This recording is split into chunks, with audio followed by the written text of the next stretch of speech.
welcome back to It's Not Canon. I am Wesley. And I am Blake.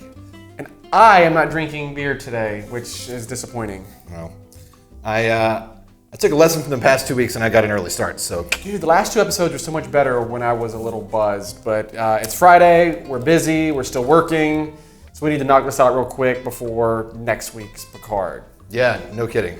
So I watched this episode, it's the longest episode yet. Yeah. And about 20 minutes into it, I was like, man, this thing is really dragging ass. Like, this is the slowest episode yet. I'm not really digging it. And then everything flipped and it exploded and it was maybe the best episode yet. I think it was the best episode. In terms of just kicking the ball, kicking the plot down the field, Wow. Some shit really happened. Yeah, it had some really emotional moments too. Mm-hmm. So I guess let's just start. I know exactly what you're talking about. Yeah, let's just start in the beginning. I mean, again, I thought it just kind of started slow, and I was just like, all right, like move this thing along. What's kind of going on here? Yeah, it started off with Soji's dream. It always starts. Every episode starts. Now, I didn't realize this until this. I was like, every episode starts with a flashback. Yeah. On this one, a dream, but still, it's past events. Yep. So she wakes up with Narek, who I realized always has his little Bluetooth earpiece in his ear. I don't know if you ever noticed. He's always got his little earbud in. I did not notice. The Zhat Vash are addicted to their fucking technology, so. I did not notice that. Yeah, his sister does too. So he plays hard to get as usual, talk about his true name. I also noticed that in her room, I thought this was interesting, she's got a maquette and like a little hand, like a wooden hand for artists to like draw from. But it looks very similar to, I was like, oh shit. That's cool symbolism. It's a really nice set decoration. Yep, I did Kudos see that. to set deck. Well, the other thing you notice is that there's drawings all over her room too, which I never thought about it until she started like tearing them up and everything, and going through, whenever she went through with the little device to see how old everything was. But it was interesting that, Data was a painter. I am painting. I can see that. Yeah. And maybe that's something she got from him. Obviously she wasn't painting, but they looked like drawings, I guess I would say. It's a definite callback to Data, which is cool. So after that scene, we're back on La Sirena. Girardi's lying about killing Maddox, and she doesn't. Do you think she's remorseful? Well, I don't know, man, because like in the books, she's in love with Maddox. Then she kills the dude she's in love with and goes and fucks Homeboy. Yeah. So I'm like, what's going on here? I mean, I just, spies, 007, right? Always uses sex to get what they want. Right. Right? She did it with Maddox. Now she's doing it with Rios, and she didn't do it with Picard for the simple reason that, the age difference, but she played up the shy, little innocent. She's just very, very manipulative. So using sex was not at all something that I was surprised by. No, completely. I saw that. I think we saw that coming episodes ago, like in the second or third episode. Yeah. I mean, she's just going to fuck her way in. And she's doing it. Yeah. To be fair, I don't think Rios gives a shit. So nah. Even if he knew she killed him, he'd probably be like, "Still, you want to fuck or what?" There's a lot of fucking in this show. Yeah. Right. Well, I mean, by the way, we need to start putting up spoilers like on the beginning of the YouTubes that are like R-rated. To the kids. My kids came in the other day when I was watching the show, and I dropped an F-bomb, and I was like, "Oh, can't watch Star Trek or my own show in front of the kids now." Yeah, my mom was actually giving me a hard time about it because she was watching it on YouTube, and it's like, Blake, I don't understand why you got to say the F word so much. Maybe just bleep it out. Oh. Yeah. Who cares? More editing time for you. Speaking of editing, I just got to throw this out there. Your editing job in the last episode of this, I loved the casino thing. The Star Wars and the Star Trek editing, that was brilliant. Good work. You know what, though? It basically edited itself. That's what's funny about it. It was really good, man. Good work. Man. Cheers. So, so, I mean, she starts screwing Rios, and then I don't even remember what happened after that. So that's what I said. I just kind of was just like really slow for me at that point. They talk about Picard's Borg trauma. Maybe they've changed. Change? The Borg? They coolly assimilate entire civilizations, entire systems, in a matter of hours. They don't change. They metastasize. Yep. I thought that was a great line. Yep. I just saw a lot of callbacks there to First Contact. Yeah. Right? He's clearly still angry. And even in First Contact, you start seeing signs through, what's the African-American female character? I forgot her name. Lily? Yeah, I think it was Lily. Yeah. You know, he kind of starts evolving a little bit towards the end, but then here you kind of see, well, there's obviously he's still pretty pissed off and resentful and hurt. Yeah, and he just looks, like we talked about last week, exhausted and Yeah. old. Yeah. Like, there was a point where you could just see his hands shaking. And I was like, oh. Okay, so but that tells me that it is a creative choice. Yeah. Because I saw an interview with him this morning where he was doing the Wired interview or whatever. Isn't that wonderful? He doesn't look like that. He doesn't look like that at all. He looks totally in I think he's control of playing himself. up that he's 20 years older. I also feel like there's a parallel between Soji and Girardi What do you mean? in the sense that they're both... Okay, this depends on whether Girardi's acting on her own volition and she's just evil, or whether she's being manipulated by Commodore O. But they're both, in a sense, puppets. Yeah. I see that. A lot of the way that they shot it and framed things and the way that these girls are acting, they're sort of like puppets on strings for different people. Yeah, I see that. She's obviously a puppet after the Commander O thing, but I still question how far this went back. Right. I'm still not convinced that Girardi might have had something to do with the synth hacking. I mean, this is your first episode, if you look at the book, they made it very clear that these things are toys. They have no sentience to them. So the only way this could have happened is if they were hacked. And there's only a few small amount of people that had access that could have hacked these things. One of which I theorized from early on was Girardi. So I'm thinking that maybe she was co-opted by the Romulans well before, and then Commander O kind of steps in and reminds her of like, yo, you're with us. Yeah. I have a bonkers, completely unsupported theory. Let me hear it. But do you remember the episode where Data is like doing his normal job? This is a TNG episode, obviously. And he's doing his normal job, and all of a sudden he's like, Fortunately, we're only 2 days away from Starbase 416, and their laboratory can isolate. Can isolate what, sir?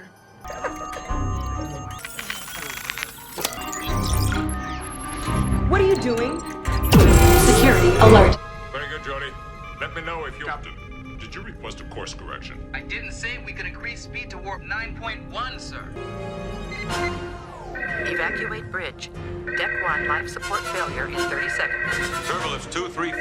Everyone, transfer helm to engineering, Jody. Deck 1 life support failure in 10 seconds. and he like takes over the ship. Oh yeah. Yeah. And then he ends up having been summoned by Dr. Soong to this planet. Also, Lore was summoned. Yep. So like there was some kind of remote activation Yeah. that was built into his programming. Yep.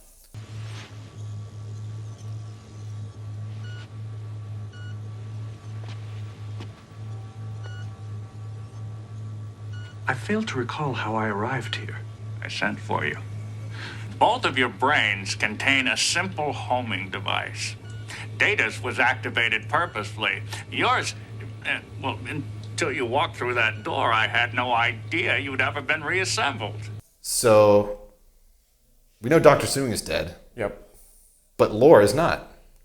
Yeah, we've both had this idea that Lore has to play into this somehow, because we know Data is gone. We know now that B4 was in the drawer. Right. We know that Lore was deactivated after that episode when they go down to the planet with Descent Part 2. But we don't know what deactivated means. Where'd he go? Was he on the Enterprise? Did they send him back to Starfleet? Like, where exactly is Lore? They made a point of showing us B4. That's right. They have not shown us Lore. Well, the other idea is if the two daughters were created from a positron from Data, where did they get that positron? So you and I originally thought maybe it was from Lore, but then it's obvious that the two girls are Data's daughters and not Lore's daughters. So I don't know, but I agree with your theory that somewhere in this story, Lore has to play a role because it's just too big of a plot hole not to exist. If he was still around and still able to act, then he would have known how to tweak those synths.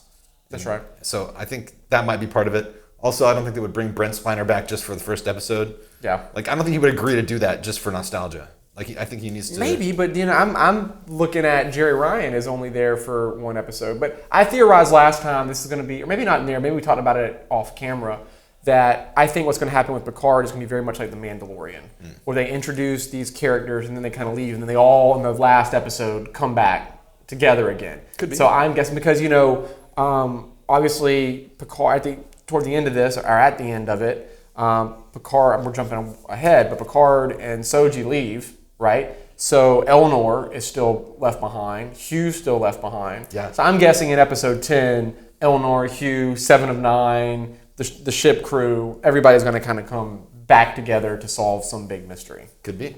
And I mean, we already know this show is going to be around for season 2. Yep. So, which, again, we talked about off camera, the rumor that Robert Picardo is going to come onto the show. That'd be so cool. So the potential with him in 7 of 9 to have more screen time. Right? How cool would that be? It triggers my fanboy senses. Man, I would be so on board with that. That was honestly the best thing about Voyager for me was those two. Yeah. No, I agree. Yeah. I'm not a huge... I like Voyager because it's Star Trek. It was nice to have more content, but I've never been a huge Voyager fan myself. No, me neither. I like the ship. I like the concept. I like Janeway. I like 7 of 9, but there were just a lot of characters on that show that just drove me crazy. It just, any screen time with Neelix or What's-Her-Face, Kess, or Harry Kim. There were just a lot of whiny characters that just drove me crazy on that show. From a production standpoint, too, I went back and watched the first episode where she met Icheb. Yeah. And I was just stunned by how cheaply it was produced. Well, they were churning those things out quick. If you watch TNG or DS9, it holds up. The way they shot it was very cinematic. Yeah. Multiple angles. It was clearly well staged and stuff. The edit was solid. Voyager's just one angle for 45 seconds. Yeah, the camera might move on a dolly, but it's just you notice those things more than I do because that's your job. It's so cheesy. Anyways, we don't need to go into that. Back to the episode. So, Picard, the whole thing goes down with Rafi and her friend. I was just kind of whatever, move the story along. But then when he gets to the Borg cube, I mean, wow. Look, before we get there, though, I have to say one thing about the Rafi thing.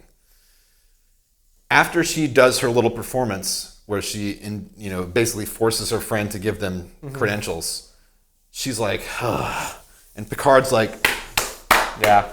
I was kind of disgusted by that.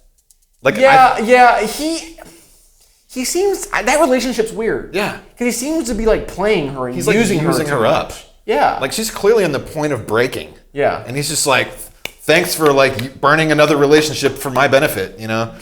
I was kind of grossed out by that. There have been a few moments in this series where I've been grossed out by Picard and he's not the caring gentleman that you remember. Right. And I don't think, for what it's worth, that that's by accident. I think they're doing that on purpose to show what the past 20 years have done to him. Yeah. He's old and bitter and all this kind of stuff. Very tormented by a lot of things. So I think it's cool, but it was very effective in the sense that I was I had a visceral reaction to that. I was like, oh God, what the fuck? Yeah, I didn't like that either. I didn't like it. It was interesting, but I didn't like it. Anyways, Borg Cube, I just thought this was done so well, man. I mean, the flashbacks, amazing. You could feel it with him. I can't even really explain it, but you knew what he was going through. They just did a really good job with that. It was fantastic visual storytelling with no words. That's what I'm trying to say. It was all just there. I'm too tired. It was Friday at 4 o'clock. It was all there. Again, super solid editing. Yeah. They were taking clips from old shows, old movies, and just cutting them in, and it made you feel something. I love that. Well, and as I told you earlier today, one of my favorite things, and I think for everybody, and whether it's a movie or a television show, is character reunions. It's like when on Game of Thrones, when someone saw someone they hadn't seen since season 2, or Lord of the Rings, reunions are always the best. This reunion between Picard and Hugh was, I teared up. It was bang, wow. Yeah. It was awesome. It was really emotional. It really was great, right? Yeah. I mean, it helps that we've both recently gone back and watched Borg, so that's fresh for both of us. But man, when the look in Hugh's face when he sees Picard, he's just beaming. Yeah. The only thing that could be better is Hugh seeing Geordi. Ugh! I want that to happen so bad. I know, right? I'm still holding out hope that Geordi shows up in this because he played such a pivotal role in the book. In the book, yeah. Everything that happened. I hope they don't kill Hugh, man, because I want that moment. I know. I know. Somebody's got to die. Probably Rafi, I would imagine. But Let her rest in peace, man. She's getting fucked over hard. Or Girardi. Let her die. Yeah. Bitch gotta go. Yeah, I'm worried that Elnor's gonna die. I am too. So fine. You know, I criticized last episode that Elnor didn't have enough to do. I loved that they gave him a pivotal role in this episode. I hated that this, but it was nice to touch. The screen went black at the end, and we don't know what happened there. Right. But I did not like him last episode at all. But yeah. I'm liking the dude. I was on board with Elnor. He's intriguing. I think he has a lot of untapped potential. He reminds me of Season 1 TNG Worf, who was like, he had potential. It was like, oh, it's a Klingon in a Starfleet uniform. Yeah. And they never did anything with him in the first season. That's right. And then he went on to he went on to become one of the coolest characters in Star Trek. The Bob. The Bob. So bad. The terrible golden sash. Oh, so bad. So bad. No, but Elnor has a lot of potential. I can't wait to see where they go with it. That reunion was amazing. The fact that Hugh didn't ask any questions. It was like, I don't give a shit what you're doing. I got your back. Right. Which was awesome. Spoke volumes. It really did. And then obviously the scene between Soji and Narek coming up next. And Narek finally, letting her know I'm the bad dude, and Soji letting them know where the nest is. Yeah. So interesting. I gotta say, I really like Narek. You do? He's really grown on me. Yeah, I like Narek too. I don't mean I like him in the way that he acts, but I mean as a character, I think he's really cool. Yeah, I do too. Well executed character, and the whole Rubik's Cube has. It's nice that he didn't just fuck her over, and it was obvious how much he cared. Like, tearing up whenever he did it. It showed more depth to a character that you typically don't see in Star Trek. Typically, it's either you're a good guy or you're a bad guy in Star Trek. Right. Romulans have never shown this much depth. They're usually quite one-dimensional. That's right. Kind of like, that's why like Garak was always a favorite character. Yeah. Right? Because he had depth. There was a lot of gray there. Yeah. You never really knew where he was at. That's right. And I kind of feel the same way about Narek. Yeah. Narek, Garak, Oh, yeah, there you go. But those two characters, I think, beyond anybody else in Star Trek that I can remember, there's a lot of gray there. Yeah, although it was interesting to find out Narek's true name. What was it? He pronounced it Hai-Yan, which is like the Romulan version of Ryan, I guess. You didn't look up the meaning or anything? No, I didn't, but I did look at the subtitles to see the spelling. It's Hrai, and I can't read my own handwriting, so never mind. But well, her beating the floor, getting out of there was awesome, and then her finally, again, this wasn't the reunion, but the introduction of her and Picard. Mm-hmm. Loved that scene, just like the "Trust me, I knew your father" type thing was awesome. Yeah. Which I thought was interesting. That's unlike Dodge. She didn't really get activated, but remember, Dodge always knew who Picard was because it was programmed in her to know. Mm-hmm. So I'm wondering if Soji was. Obviously. They were programmed the same, but... I feel like the difference is Soji is aware of her mom AI. Yeah. So I don't know that... I feel like after Dodge was activated, she probably had a session, like a mom session, where the mom was like, go see Picard. Well, now remember, she's passed by him on TV. Right. And she just knew, that's where I got to go. Intuitively, it was programmed in her, if there's an emergency, find Picard. And Soji's obviously going through an emergency too, so it was interesting to me. Yeah. That she didn't immediately be like, I know you. Right. So one of the most interesting parts of the entire episode, to me, came a couple minutes after this, where Hugh. No, it's before. It was before this, where Hugh tells Picard, "We no longer serve a Borg queen." Sorry, our queen is a Romulan. My brain is fried today, guys. I'm really sorry. We no longer serve a Borg queen. Our new queen is Romulan. Yeah. What does that mean? Maybe it's like an oblique. Maybe he was trying to make a joke like the Romulans are in control now. Maybe it wasn't literal. Or is it like a specific Borg, or Romulan queen? Maybe. I don't know. I feel like it was more figurative. Okay. Like the Romulans are in control. Well, that's the one thing I've been thinking about since I watched the episode that I can't get off my mind. Who is she talking? That was a big hook, though. There's something there. Yeah. Yeah. So, and then they escape using the Borg Queen's technology. Which was a little convenient, but it was cool. The way they presented it was cool. It was a little just okay. Yeah. But, it was fine. But they're definitely going to see Riker, right? Well, 100%. Yeah. They got to be in the next episode. We're at that'll be episode 7 at that point, right? We only got 3 more episodes. 7, 8, 9, Yeah, you're right. 4 more episodes. 4 more. Yeah. I was thinking 10 minus 7 is 3, but no, it's 7, 8, 9, 10. 4 more episodes. Yeah. So I imagine, which I thought was cool, because Picard, it's like, I need safety. Where could I go? And immediately thinks of Riker and Troy. Yeah. What's going on? I hold a message for Deanna Troy, Laxana Troy, and the Honorable Miller family will soon arrive. The momentous day is close at hand. Rejoice!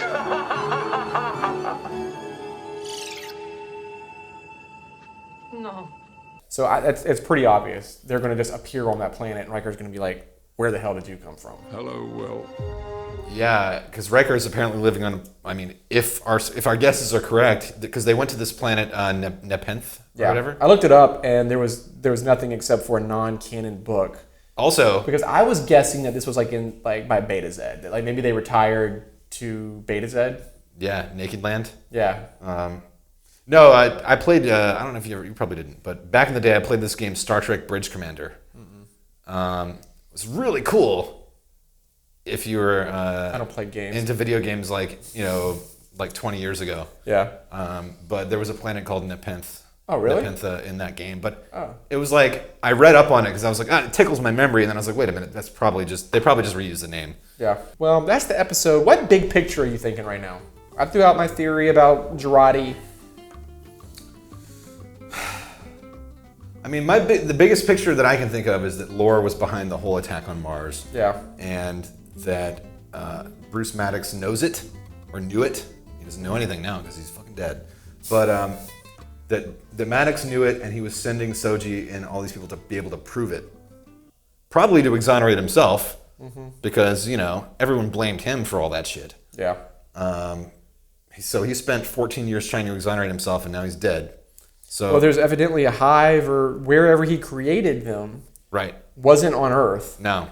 So at a minimum, his lab is still there. Right? I mean, now it's only a matter of time before the Tal Shiar find it. My guess is it's going to be like prototypes of them. Because they've already destroyed his lab once. Yeah. But there's this other one with the 2 red moons and the electricity in the sky. Right. Because clearly they hadn't found that place yet. No, not yet. Well, I mean, I know I'm a little brain dead. This episode isn't the most exciting, but next week I'm going to get drunk so we can have a good time. In other sci-fi news, I finished season 3 of The Expanse. And like I said last episode, this isn't an Expanse show, but I'm telling you straight up, and I've been a Trekkie since I was like 6 years old. Me too. Right? I think The Expanse season 3 might be the best season of sci-fi ever put on TV. I'm not going to It was... I mean, I haven't seen like Battlestar Galactica. You keep telling me about. The Expanse season 3 was mind blowing, and if you haven't watched it, you better go watch it. If you call yourself a sci-fi fan, it is stupid good. It's ridiculous. I'm going to start season 4 tonight. Yeah, that's all there is, right? Yep, that's it. Season 4 just came out like 2 months ago. Nice. Me and Jonathan were talking about it. We were like super pumped about it. He's all about The Expanse. Nice. Yeah, after you finish The Expanse, you need to watch Battlestar Galactica because I don't know if you know this. But the crew who produced Battlestar was basically a bunch of people who worked on Deep Space Nine. I did hear that. And they, like, Ronald D. Moore went on to Voyager after DS9 ended, and he's like, "Yeah, this show sucks," and he quit. And Battlestar Galactica. And basically, Battlestar Galactica is his essay about why Voyager sucks. Oh, interesting. So, like, okay. Voyager is stranded out in space trying to get home. Yeah. And nothing bad ever happens. Like, every week the ship is reset, and it's perfect. Like, Galactica is also stuck out in space trying to get to a place. I'm not going to spoil anything for you. But shit gets jacked. But, like, when damage is done to the ship, they don't have any supplies. Yeah. They don't have repair facilities. It's just fucked. Yeah, I hear you. So, it's like characters, they degenerate over time. Like, people, like, have trauma. Mm-hmm. If you like The Expanse, you will like Battlestar. Okay. It's like... Yeah. And then I'm on season 4 of Clone Wars right now. I've watched most episodes skipping around with my kids. Right. But now I'm going back in chronological order to... The chronological order really helps. Yeah. Even a lot of the old like bullshit episodes now make a lot more sense. Well, I'm not going to watch the new season until I get that done. Anyway. I've already started it. Anything else in sci-fi news that these people would be interested in? Probably it. That's probably it. I think that's it for me. I think next week we should not just drink, but just get shit plowed on camera. I'm in. Cool. I'm so in. All right, guys. Thank you for tuning in to another episode of It's Not Canon. Cheers.